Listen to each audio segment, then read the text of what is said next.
Hi friends, welcome to Vishali's little world. இன்றைக்கி இந்த வீடியோவில் ரொம்ப ஹெல்தியான 4 தோசை வகைகள் எப்படி செய்கிறதுன்னு பார்க்க போகிறோம். ஃபஸ்ட்டு கேழ்வரகு பச்சை பயிறு தோசை. அதுக்கு 1 கப் கேழ்வரகு, 1 கப் பச்சை பயிறு எடுத்துருக்கோம். இது கூடவே 1 ஸ்பூன் வெந்தயம் எடுத்துருக்கேன். இது எல்லாத்தையும் நல்லா ஒரு தடவை மிக்ஸ் பண்ணிவிட்டு நல்லா 2 தடவை தண்ணி ஊற்றி அலசினதுக்கப்புறமா ஒரு நாள் ஃபுல்லாக ஊற வைக்க போகிறேன். நான் இந்த தோசையை நல்லா முளைக்கட்டி அதுக்கப்புறமா அரைச்சி செய்ய போகிறேன். இதை இப்படியே அரைச்சும் செய்யலாம், அதுவும் நல்லா டேஸ்டியாக இருக்கும். கூடவே இஞ்சி ஜீரகம் எல்லாம் சேர்த்து அரைச்சி நம்ம செஞ்சோம் அப்படின்னா ரொம்ப டேஸ்டியாக இருக்கும். நான் இப்போ இதை நல்லா கழுவிட்டு ஒரு நாள் ஃபுல்லாக ஊற வைக்க போகிறேன்.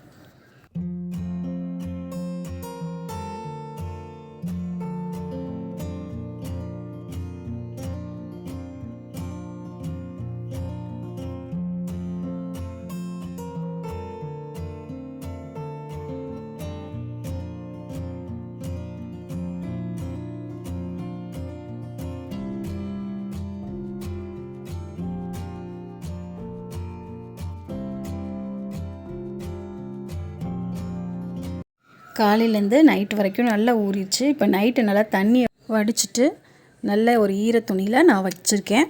ஒரு நைட் ஃபுல்லாகவே ஈர துணியில் நல்லா சுற்றி வச்சுருந்தேன். இப்போ பாருங்கள், நான் மத்தியானமாக தான் இப்போ எடுக்கிறேன். இது நல்லா பாருங்கள் எப்படி முளைக்கட்டி வந்திருக்குன்னு. சூப்பராக எல்லாமே முளைக்கட்டிடுச்சு. வெந்தயம், ராகி, பச்சைப்பயிறு எல்லாமே நல்லாவே முளைக்கட்டி சூப்பராக வந்துடுச்சு. நல்ல ப்ரோட்டீன் ரிச், நல்ல சுகர் பேஷண்ட்ஸ்க்கெலாம் இந்த மாதிரி செஞ்சு நம்ம கொடுக்கலாம். ரொம்பவே ஹெல்த்தியாக இருக்கும். இதை நான் அப்படியே அரைச்சி மாவாக்க போகிறேன். இது கூட உங்களுக்கு தேவைப்பட்டுச்சுன்னா ஒரு துண்டு இஞ்சி, 2 பச்சை மிளகா, 1 ஸ்பூன் ஜீரகம் சேர்த்து அரைங்க. அதுவும் ரொம்பவே டேஸ்டியாக இருக்கும். நான் அந்த எதுவுமே சேர்க்காமல் வெறுமாக தான் அரைச்சிருக்கேன். கொஞ்சமாக உப்பு சேர்த்து நல்லா மிக்ஸ் பண்ணிவிட்டு இந்த தோசையை நம்ம உடனே ஊற்றலாம். இதை புளிக்க வைக்க வேண்டிய அவசியம் இல்லை. இது சும்மா அப்படியே ஊற்றி சாப்பிட்டா ரொம்பவே டேஸ்டியாக இருக்கும். இப்போ ஒவ்வொரு தோசையாக சுட்டு எடுத்துட வேண்டியதான். ரொம்ப சூப்பராக தோசை வரும், பயப்படவே தேவையில்ல. பாருங்கள், நல்லா மெல்லிஸாக ஊற்றி எடுத்திங்கன்னா இன்னும் சூப்பர் டேஸ்டியாக இருக்கும். நல்லா குழந்தைங்களுக்கு கொடுக்குற மாதிரி இருந்துச்சுன்னா ஆயில் இல்லை நெய் அந்த மாதிரி ஏதாவது விட்டு நல்லா கொடுங்க, சூப்பராக இருக்கும். இது கூட கார சட்னி, தேங்காய் சட்னி எல்லாமே மேட்சாக இருக்கும், ரொம்பவும் டேஸ்டியாக இருக்கும். நான் இன்றைக்கி சாம்பார் தான் செஞ்சேன். ஸோ சாம்பார் கூட இந்த கேழ்வரகு பச்சை பயிறு தோசையை சர்வ் பண்ணியாச்சு. இப்போ நம்ம அடுத்ததாக பார்க்க போகிறது கம்பு மாவு தோசை. இதுக்கு நான் 2 கப் கம்பு எடுத்திருக்கேன், முழு கம்பு. 1 கப் உளுந்து எடுத்திருக்கோம். 2 கப் இட்லி அரிசி எடுத்திருக்கேன். 1 ஸ்பூன் வெந்தயம். இது எல்லாத்தையும் நல்லா ஊற வைக்க போகிறோம். ஊற வைக்கிறதுக்கு முன்னால் கம்பில் நிறைய தூசி எல்லாமே இருக்கும். அதை நல்லா 4-5 தடவை கழுவிட்டு அதுக்கப்புறமா ஊற வைக்கணும். இது ஒரு 4லேருந்து 5 மணி நேரம் கண்டிப்பாக ஊறணும். அப்போ தான் நமக்கு மாவு நல்லா நைஸாக அரைஞ்சி வரும். நல்லா 5 மணி நேரம் ஊறி வந்துருச்சு. இப்போ நான் இதை அரைச்சி எடுக்க போகிறேன்.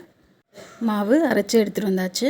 இப்போ இதில் நம்ம தேவையான அளவு உப்பு சேர்த்து 8 மணி நேரம் புளிக்க வச்சதுக்கப்புறம் தான் இதில் நான் தோசை ஊற்ற போகிறேன். அப்போ தான் தோசை ரொம்பவே டேஸ்டியாக நல்லாயிருக்கும். கம்பில் நிறைய அயன் இருக்குது. அதனால் 40 இயர்ஸ்க்கு அப்புறம் இருக்க லேடிஸ் இந்த கம்பை அடிக்கடி எடுத்துக்கிறது ரொம்பவே அவங்களுக்கு ஹெல்ப்ஃபுல்லாக இருக்கும். தோசை பாருங்கள் சூப்பராக வருது. இதில் நம்ம கேரட், பீன்ஸ் இந்த மாதிரி காய்கறிகள் ஏதாவது போட்டு சாப்பிட்லாம். நான் இன்றைக்கி இதை ஆனியன் தோசையாக செய்ய போகிறேன். லைட்டாக ஆனியன் ஸ்ப்ரெட் பண்ணிவிட்டு தோசை ஊற்றி எடுக்க போகிறேன், அவ்வளோதான். என்ன தான் ஹெல்தின்னு நம்ம ஏதாவது செஞ்சு கொடுத்தாலும் குழந்தைங்க சாப்பிட மாட்டாங்க. இந்த மாதிரி ஏதாவது ஒன்று க்ரியேட்டிவாக அதில் செஞ்சால் தான் அவங்க சாப்பிடுவாங்க. எக் தோசை ரொம்ப பிடிக்கும் அப்படின்னா கூட இதில் நம்ம எக்கை கொஞ்சம் உடச்சி ஊற்றி செஞ்சு கொடுத்தாலும் ரொம்பவே டேஸ்டியாக இருக்கும். இன்றைக்கி கம்பு தோசை கூட கார சட்னி வச்சுருக்கேன். தொட்டு சாப்பிட்றதுக்கு ரொம்பவே டேஸ்டியாக இருக்கும். நீங்களும் இதே மாதிரி செஞ்சு ட்ரை பண்ணி பாருங்கள். அடுத்து 3வதாக நம்ம பார்க்க போகிறது சிவப்பரிசி தோசை. இந்த தோசை செய்கிறதுக்கு 3 கப் சிவப்பரிசி எடுத்திருக்கேன்.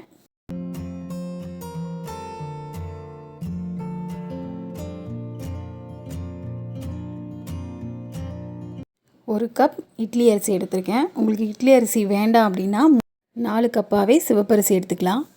2-3 தடவை நல்லா அலசி எடுத்துருங்க. அழுக்கு உமிலாம் நிறையா இருக்கும். எல்லாத்தையும் நல்லா கழுவி எடுத்ததுக்கப்புறமா நல்ல தண்ணி ஊற்றி 6 மணி நேரம் நல்லா ஊற வச்சுருங்க.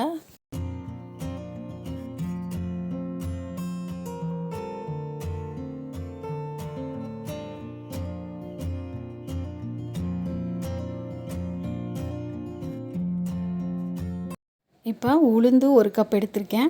வெந்தயம் 1 ஸ்பூன் எடுத்திருக்கோம். 2யும் சேர்த்து 1 மணி நேரம் ஊற வச்சா போதும்.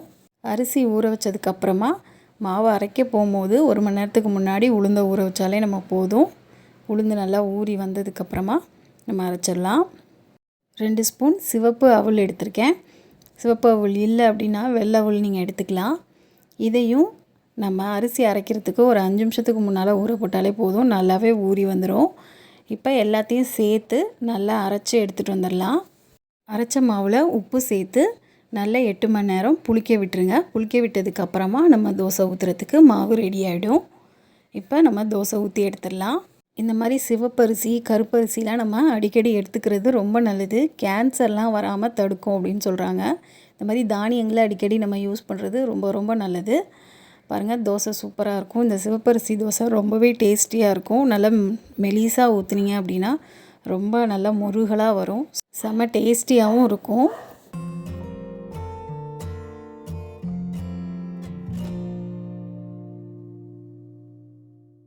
இந்த மாதிரி சிறுதானியங்களில் நம்ம தோசை சுடுறதுக்கு மாவு ரெடி பண்ணணுன்னா கொஞ்சம் கொஞ்சமாக ரெடி பண்ணிக்கோங்க. இது ரொம்ப சீக்கிரமாகவே புளிச்சிரும். தோசை ரெடி ஆயிடுச்சு பாருங்கள். இன்றைக்கி இது கூட புதினா சட்னி வச்சுருக்கேன். புதினா சட்னியோட சிவப்பரிசி தோசை ரெடி ஆயிடுச்சு. டேஸ்ட் பண்ணி பார்த்துட்டு எப்படி இருந்ததுன்னு சொல்லுங்கள். அடுத்து நம்ம 4வதாக செய்ய போகிறது ராகி கொள்ளு தோசை. இந்த தோசை செய்கிறதுக்கு ராகி 1 கப் எடுக்கணும். கொள்ளு 1/4 கப் எடுத்தால் போதும். வெந்தயம் 1 ஸ்பூன் எடுத்திருக்கேன். இது கூட ஜவ்வரிசி 2 ஸ்பூன் எடுத்திருக்கேன். இதையும் சேர்த்துக்கலாம். எல்லாம் நல்லா கழுவிட்டு 5 மணி நேரம் நான் ஊற வைக்க போகிறேன்.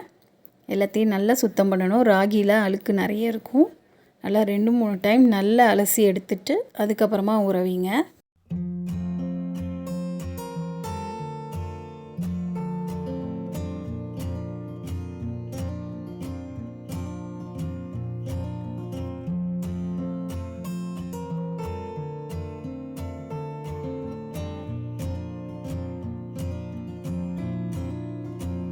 அஞ்சுலேருந்து 6 மணி நேரம் நல்லா ஊறணும். பாருங்கள், ஊறினதுக்கப்புறம் பாருங்கள் எல்லாமே நல்லா புசு புசுன்னு ஊறி வந்துருச்சு. இப்போ நம்ம இதை தண்ணியெல்லாம் வடிகட்டிட்டு அரைச்சி எடுத்துகிட்டு வந்துட வேண்டியதான். நல்லா நைஸாக அரைச்சி எடுத்துகிட்டு வந்துடுங்க. மிக்சியில் அரைக்கிறத விட கிரைண்டரில் அரைச்சிங்கன்னா இன்னுமே நல்ல நைஸாக வரும். மாவில் தேவையான அளவு உப்பு சேர்த்து நல்லா மிக்ஸ் பண்ணி விட்டதுக்கப்புறமா இதை மூடி போட்டு ஒரு 8 மணி நேரம் புளிக்க வச்சிடலாம். புளிச்சதுக்கப்புறமா நம்ம தோசை ஊற்றி எடுத்துடலாம். வெயிட் லாஸ் பண்ணணும் அப்படின்னு நினச்சிங்கன்னா இந்த கொள்ளை அடிக்கடி ஏதாவது ஒரு வகையில் நம்ம எடுத்துக்கிட்டோம் அப்படின்னா நமக்கு ரொம்பவே நல்லது. ஒரு 6-7 மணி நேரத்துலேயே நல்லாவே புளிச்சு வந்துடும். பாருங்கள், மாவு நல்லா புளிச்சு வந்துருச்சு. நல்லா நுரைச்சிருக்கு பாருங்கள்.